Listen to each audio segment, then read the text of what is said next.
غرناطہ کے حکمران نے اسے اپنا باج گزار بنانے کی کوشش کی تو اس نے شاہی ایلچی کو جواب دیا کہ اگر غرناطہ کا حکمران قسطلہ کو خراج دینا بند کر دے تو یہ علاقہ اس کا ہے اور میں اس کی فوج کے ایک معمولی سپاہی کی حیثیت سے نصرانیوں کے خلاف جنگ میں شریک ہونا اپنے لیے باعث فخر سمجھوں گا، ورنہ میں غرناطہ کی وساطت سے قسطلہ کی دوہری غلامی میں جانے کے لیے تیار نہیں۔ اس زمانے میں غرناطہ خانہ جنگی کا اکھاڑا بنا ہوا تھا اور غرناطہ کے حکمران کو یہ ہمت نہ ہوئی کہ وہ اپنے دشمن امراء کی جماعت میں قسطلہ کے عیسائی بادشاہ کو بھی شامل کر لے۔ اس لیے اس نے مغیرہ کو کہلا بھیجا کہ جب تک تمہاری سرگرمیاں صرف نصرانیوں کے خلاف ہیں تمہاری راہ میں کوئی رکاوٹ نہیں پیدا کروں گا۔ قسطلہ کے باج گزار عیسائی امراء باہمی رکابتوں کے باعث مغیرہ کے خلاف کوئی متحد موازنہ نہ بنا سکے اور اسے تیاری کا موقع ملتا رہا۔ عیسائی امراء کے محکوم مسلمانوں میں سے بعض لوگ اس کے پیغام پر لبیک کہتے ہوئے اس کے ساتھ آ ملے، لیکن اس نے ابھی تک کوئی 6000 مجاہد فراہم کیے تھے کہ نصرانی اندلس میں ایک بڑا انقلاب آیا۔ فرڈینینڈ پنجم اور ایزابیلا کی شادی کے باعث شمال کی دو طاقتور عیسائی سلطنتوں قسطلہ اور اراگون کا اتحاد اسلامی اندلس کے لیے ایک خطرہ بن گیا۔ فرڈینینڈ کے اقتدار کے سامنے چھوٹے چھوٹے عیسائی حکمرانوں کی حیثیت معمولی سرداروں کی سی رہ گئی۔ وہ غرناطہ کی باج گزار سلطنت کے مقابلے میں مغیرہ کے چھوٹے سے آزاد علاقے کو اپنے لیے زیادہ خطرناک سمجھتا تھا۔ اسے یہ بھی احساس تھا کہ اسے یہ علاقہ فتح کرنے کے لیے اپنی فوج کا بہت بڑا حصہ قربان کرنا پڑے گا۔ مغیرہ نے آنے والے خطرات کا اندازہ کرتے ہوئے اندلس کے طول و عرض میں مجاہدین کی جماعتیں تیار کرنے کی مہم شروع کر دی۔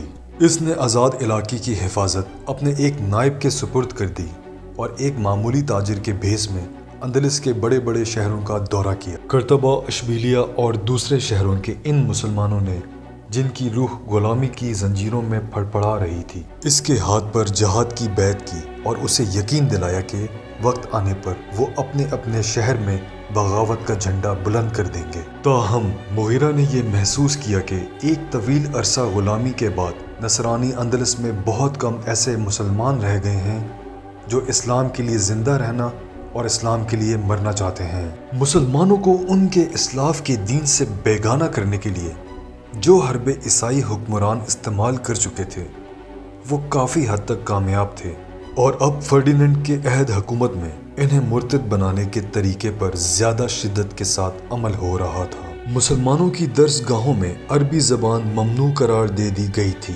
انہیں عربی لباس پہننے کی ممانعت تھی، انہیں مجبور کیا جاتا تھا کہ وہ اپنے بچوں کو عیسائی درس گاہوں میں بھیجیں۔ تھوڑی بہت مراعات صرف ان لوگوں کے لیے تھیں جو عیسائی مذہب قبول کر چکے تھے۔ جو مسلمان رہنا چاہتے تھے ان کے لیے حکم تھا کہ وہ خاص قسم کا نشان لگائیں۔ بازاروں میں انہیں ذلیل کیا جاتا تھا۔ ان حالات میں کمزور لوگوں کی ایسی جماعت پیدا ہو گئی تھی جو بظاہر عیسائی مذہب قبول کر چکے تھے لیکن اپنے گھروں میں چھپ چھپ کر نمازیں پڑھتے تھے۔ اندلس کے رہے سہے مسلمانوں کے لیے سب سے بڑا خطرہ وہاں کی ایک قومی تحریک تھی۔ منافقین کی ایک جماعت نے اندلسی اور غیر اندلسی کا جھگڑا کھڑا کر دیا تھا۔ یہ لوگ ہسپانوی نسل کے مسلمانوں کو عربی النسل مسلمانوں کے خلاف متحد کر رہے تھے اور نصرانی حکومت نے ان کی سرگرمیوں کو اپنے لیے مفید سمجھ کر ان کی حوصلہ افزائی شروع کر دی تھی۔ یہ لوگ مساجد اور چوراہوں میں عرب اور بربری مسلمانوں کے خلاف زہر اگلتے تھے۔ ان حالات میں بیشتر عرب اور بربری مراکش چلے گئے تھے اور کچھ غرناطہ میں آباد ہو گئے تھے۔ مغیرہ جب ان شہروں کا دورہ کرنے کے بعد واپس آیا تو وہ پر امید نہ تھا۔ 30 شہروں میں قریباً 4000 مسلمانوں نے اس کے ہاتھ پر جہاد کی بیعت کی۔ تاہم وہ مایوس نہ ہو اور اس نے عہد کیا کہ وہ اندلس کے ہر شہر میں جہاد کا پیغام پہنچائے گا۔ اسے یہ بھی احساس تھا کہ جب تک غرناطہ سے کوئی زندہ دل حکمران بغاوت کا جھنڈا بلند نہیں کرتا اندلس کے مسلمانوں کی نشاط ثانیہ کا خواب ادھورا رہے گا۔ اس کی زندگی کی سب سے بڑی خواہش یہ تھی کہ غرناطہ کا حکمران عیسائیوں کے خلاف اعلان جہاد کرے اور وہ سرفروشوں کی جماعت کے ساتھ اس کی فوج میں شامل ہو جائے، لیکن غرناطہ کا تخت خود غرض دعوے داروں کی رزمگاہ بنا رہا ان حالات کے باوجود مغیرہ نے ہمت نہ ہاری۔ وہ ہر سال بھیس بدل کر اندلس کے شہروں میں جاتا اور لوگوں کو جہاد کے لیے تیار کرتا۔ اپنی قیام گاہ میں واپس آ کر بھی وہ اپنا زیادہ وقت اندلس کے شہروں کی خفیہ جماعتوں کے نام خطوط لکھنے میں گزارتا۔ ایک دن مغیرہ جنگل کے پرانے قلعے کے ایک کمرے میں بیٹھا ہوا تھا۔ ایک سپاہی نے آ کر اطلاع دی کہ چند سپاہی سرحد کے ایک اجنبی کو گرفتار کر کے لائے ہیں۔ وہ یہ کہتا ہے کہ میں طلیطلہ سے ایک ضروری پیغام لے کر آیا ہوں۔ مغیرہ کو اپنی سرگرمیوں کے سلسلے میں ابھی تک طلیطلہ جانے کا موقع نہیں ملا تھا۔ اس کے اشارے پر اجنبی کو پیش کیا گیا۔ بدر کی عمر اس وقت 14 برس تھی اور وہ اپنے باپ کے قریب بیٹھا تھا۔